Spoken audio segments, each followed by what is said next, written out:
mtazamaji wa Cloud TV. Hii leo tuko na watani wa jadi wa Yanga pamoja na wa Simba, tukiwa tumefanya nao mahojiano kidogo kuelekea mchezo wa kesho wa dabi ya Kariakoo. Kuna mengi ya kujua, kuna mengi nitakujuza unapaswa kufahamu.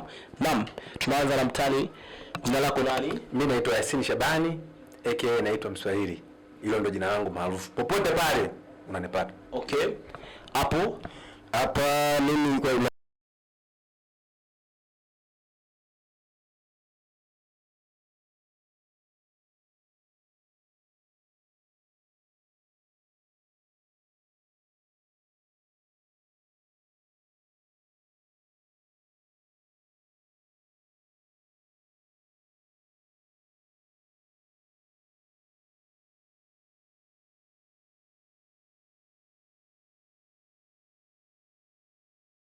jina naitwa mtaalamu wa kupaua bila kutumia nyundo. RJ wa RJ ni mnyama halisi, mnyama niliyebobea sana katika mshabiki wa Simba kindaki. Okay, naam, nadhani umewapata wote wawili. Umewasikia, kuna RJ mtaalamu wa kupaua nyumba bila nyundo na kuna mswazi hapa anaitwa Mswahili. Naam, mimi ripota wako naitwa MG au kipenda niite Bernard, mtangazaji wa Cloud. Tunaanza. Naam, kuelekea mchezo wa kesho wa Simba na Yanga, upi mtazamo wako kuelekea kesho, kwamba mtani utachomoka? Yani naendelea nilipoishia, kwa sababu nimeshampiga mara 4 mfululizo. Nimeshampiga mara 4 mfululizo. Kwa hiyo mimi naendelea nilipoishia. Kesho naenda kushusha kilio kikubwa sana pale Msimbazi. Naam, nadhani nasikia mwenyewe kwamba kesho kuna kilio kikubwa sana kinashuka pale Msimbazi. Yapi maoni yako kuelekea kwenye kilio cha kesho? Maana umeandaliwa kilio huko. Ni kweli nimesikia huyu mtani kunifunga mara 4 hajafika, amefunga mara 3. Na tena ile mara ya 3 aliyetufunga ni Kayoko, sio Yanga. Yanga haijatufunga sisi. Aliyetufunga ni Kayoko, na ndio maana sasa hivi Kayoko namuona hayupo hapa TZ. Kapugwa kapelekwa Zanzibar huko. Na nadhani unamsikia kwamba mechi ile ya mwisho walioifunga Simba sio Yanga, ila Ramadhani Kayoko ndo aliyoifunga Simba. Ramadhani Kayoko alikuwa kavaa jezi ya Yanga uwanjani. Kayoko si unajua tena, chochote kile anaweza akapewa, hata ukivaa nani, ile ni kama ushahidi tu, lakini alikula rushwa na ndio maana tumekafukuzwa, yuko Zanzibar sasa hivi. Nani asiyelijua hilo? Okay, sasa naona majigambo ni mengi sana kuelekea mchezo wa kesho. Hebu tuanze kwa upande wa watani wa jadi. Wewe shabiki wa Yanga, kipi kikosi chako bora unachoamini kwamba kesho kikianza huyu Simba kwa vyovyote vile hachomoki? First 11 yako unaamini kwamba hawa wakianza basi mnyama anakufa kesho? Kwanza kabisa, ndugu mtangazaji, naomba nikupangie kikosi changu. Golini namba 1 atakuwa ni Jigi Diara, goalkeeper la Afrika. Hiyo nadhani unalijua mwenyewe. Miaka 3 hii umeteseka. Namba 2 mtoto wa 2000 Israeli Patrick Mwenda. Anakaba toka upepo. Namba 2. Namba 3 huko nani? Huyu beki wangu kutoka Kongo. Namba 3 Boka Shadraki Boka. Huyo mtu ana mwendo, anakaba, ana kila sifa zote anazo. Mbele pale na mtoto muuaji, anakuwa anatabasamu, amesha kusumbua sana, Prince Mpumelelo Dube. Nakuonea huruma sana. Bana, miki kostaki wewe naogopa. Hebu tuambie na wewe, unamuuaje kesho mtani wako? Huyo mtani mimi mengi siwezi kumwambia sana. Yuko Elia Mpanzu, tunaweza tukamwita Messi wa Tanzania huyo. Huyo anasafiri na kijiji. Mpanzu. Yupo kijana Awa. Okay, naam. Ni ushindi mbele kwa mbele kesho. Yaani maana yake Simba ni kama buffet. Naam. Yaani ushindi kama tai, mbele kama tai. Bana, nadhani unazidi kumsikia mtani wako namna anavyokunyongea. Wewe unahisi kwamba kesho mtani wako anakula goli ngapi? Yaani za haraka. Na niambie kwamba wewe unaangalia, unaona wapi panavuja upande wa mtani? Yaani mimi ile timu upande wote unavuja, yani hakueleweki, yani kifupi hakueleweki. Kwanza kesho mgeni rasmi wetu ni Pacome Zuzo. Yule abebe kijiji, anabeba Ulaya, kata zake paka mashina, anachukua yule mtoto, anachukua. Kwa hiyo kesho mtani, namwambia kesho nikimpiga chache sana kafa 3 pale kwa Mkapa, hata waamini macho yake. Kuna watu watakufa pale kesho, kuna watu hawatofuturu, wala pia kuna watu kesho kuta hawatofunga kwa sababu watakuwa kwenye majonzi makali sana. Bana, nadhani unasikia kipigo kidogo ni chuma 3. Hicho ndio kipigo kidogo. Yapi wewe kipigo chako utampiga kuanzia ngapi kesho mtani? Ndugu mtangazaji, naona hapo kama vile anajichulia. Hilo goli la kwanza atafungwa na huyu Rastafari Kipu D. Alafu goli la pili atapiga Elia Mpanzu. Goli la tatu atapiga Jian. Nani aua huyu? Jean Ahua. Naam, jina gumgumu kidogo. Mimi nasema wasifurahie mwanzo wa watani kabla hawajaona mwisho. Mimi nasema mwamuzi ataamua filimbi ya mwisho dakika 90, Simba 3, Yanga bila. Mimi nakwambia Yanga bye bye tena kukamata nafasi ya ubingwa. Okay, nadhani unazidi kumsikia tambo zake. Wewe ukiangalia kuelekea mchezo wa kesho, mtani akijitahidi sana ataambulia nini kutoka kwako? Yaani mimi mtani akijitahidi sana nimemgonga 2. Hapo ndo kajitahidi. Nimemgonga 2. Hapati anapata wapi sare huyu? Hapati hata sare. Akijitahidi sana nimemgonga 2. Pale kwa Mkapa. Na watu wanakomfunga. Yule wanamsema, yule shemeji yetu Stefani Azizi kesho amesema 3 kuendelea. Ana goli zake 2 Stefani Azizi Bana, mimi nasema Azizi jina tu. Yule ana mdomo kwanza kama pindo la gunia yule. Yule tayari mpira ulishakwisha yule. Amebakia jina tu Azizi. Wewe ni Simba wale watoto wa umri wa miaka 18. Labda mzee pale tunaweza tukasema labda Shemaroni tu labda. Okay, tukiwa tunaendelea na mjadala wetu, maana yake kwamba kila mtu anavutia zaidi upande wake. Mtani upande wa Simba, nilikuwa na swali nataka kukuuliza. Ndio.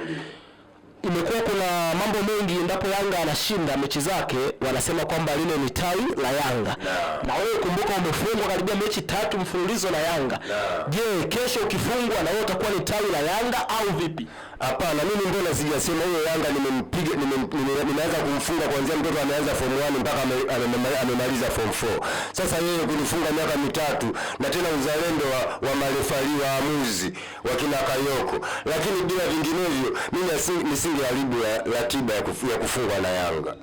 Ile Yanga ilikuwa ya kina na Simba ilikuwa ya kina Jobe, na ndio maana walinani. Kikosi kilikuwa kibovu. Lakini kwa kikosi hiki mtani akae vizuri huyu. Mimi nasema akae vizuri. Kwanza naona kama muda ufiki. I say, pale Simba nataka nikudokeze kidogo. Wana mchezaji wanamuita striker refu kuliko nini? Kuliko goli. Steven Dese Mukwala. Yule bwana juzi mechi ile amepiga hat-trick. Utamzuia hiyo kesho? Hat-trick ya mchongo hiyo blaza. Wewe mwenyewe unaona nadhani. Golikipa anapigia mpira anamtemea Mukwala anaenda kufunga. Sisi ya mchongo hiyo hat-trick mwenyewe unaona ya mchongo. Yule bwana Mukwala kwanza ameshazoea matikiti kudondoka. Ule mpira umemdondokea akapiga hivyo yani kafunga. Lakini sio kwamba kusema kwamba eti ni striker ambaye anaogopeka. Hakuna. Yaani kwanza kesho kinabaka na nadhani wataenjoy. Akipangwa ile bwana wataenjoy hawatomkaba. Baka utashuhudia ukashangaa kesho akafunga goli. Kwa sababu hakuna mtu wa kuweza kusema anamsumbua kwenye safu ya Yanga, wewe uniende ukaniwekee eti striker wako ule Mkwala. Hakuna. Kwanza Mkwala kaishazeeka, mzee huyo. Simba wamejaa wazee. Wewe mwangalie yule mtoto wa Malawi hapo, sijui Malawi wanamuita Budo. Yule sababu yule huenda na miaka hata 70 wamemjaza pale Simba. Si mzee yule. Wewe mwangalie, ana upala kabisa, kipala kenye nani unaendelea kumjaza kwenye timu yako. Mtoe. Hicho ni kipala cha pesa, kipala cha kipaji.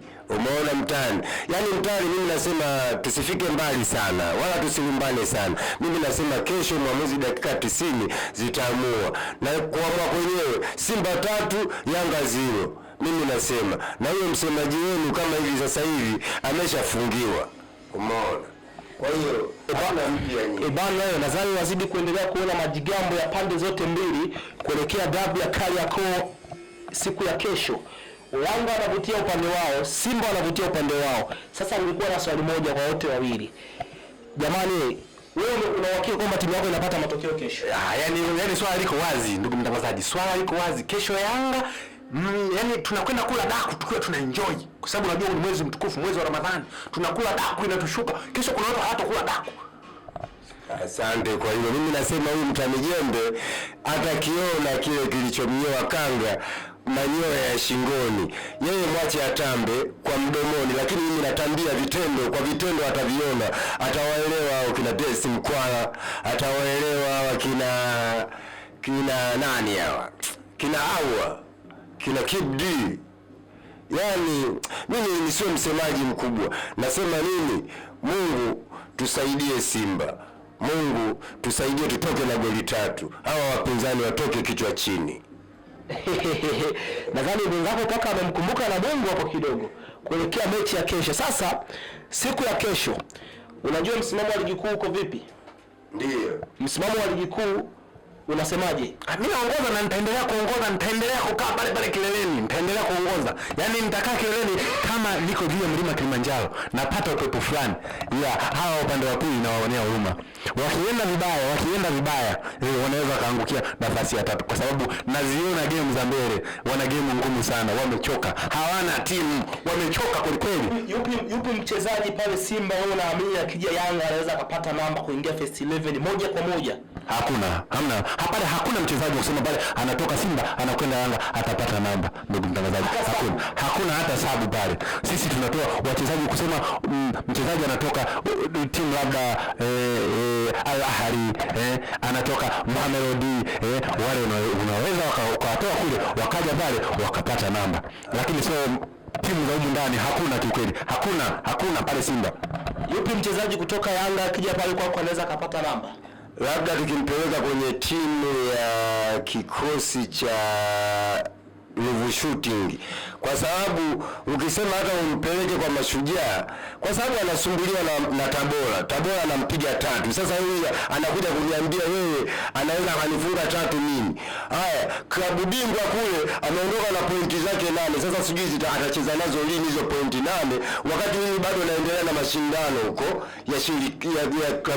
ya shirikisho. Sasa huyu mwenzangu na mie sijui anajitambia nini, hata simuelewa. Ikiwa anafungwa na Tabora, ikiwa amefungwa na Azam. Sasa hivyo hajaribu kuwatandia hata Dodoma Jiji, lakini mimi sio saizi yake. Mtani hapa amerusha kijembe kwamba wewe na pointi 8 kule shirikisho. Je, zile pointi 8 utazitumia lini kwenye ligi ya mabingwa wakati yeye akiwa yuko shirikisho sasa hivi? Kwanza naomba nimsaidie ndugu mtani wangu, kwa sababu ile ligi niliyokuwa nacheza mimi ni ligi ya wanaume. Ni ligi ya wanaume. Vijana unawaona wako huko, timu zilizofeli ndio zipo huko. Lakini kule nilikotoka mimi nimekutana na wanaume wenzangu. Umeona tumepashana nguvu, wamenizidi, nirudi najipanga, mwakani nitaendelea na nitafanya vizuri. Lakini hao walikoishia ndio hapo. Hakuna wanapoendelea.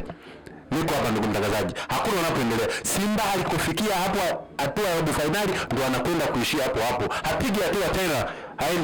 Haendi kokote pale. Anaishia hapo robo finali. Kwa sababu sijaona kosa kutoa uende ukakipeleke shirikisho. Wako na timu makubwa kule. Wapo wachezaji wakubwa. Wewe una mchezaji gani? Ukisema unampeleka hapa na kucheza shirikisho. Wana Kid Dennis wapi? Kibu kachoka. Mzee yule kachoka. Alisali ndani. Alisema anapiga mpira tena ndani. Unarisari unatenda hakuna Musa kama una golikipa wewe golikipa gani wanausema yapi? Hakuna pale nimekwambia hakuna mchezaji unasema unamtoa pale unampeleka timu ya Yanga aenda akacheze. Hakuna ndugu mtangazaji, wamechoka, wana hali mbaya basi tu. Mimi nasema hivi, kama ni bingwa upo wa 10 na katika wa 10 mimi wa 6 katika ligi ya klabu bingwa.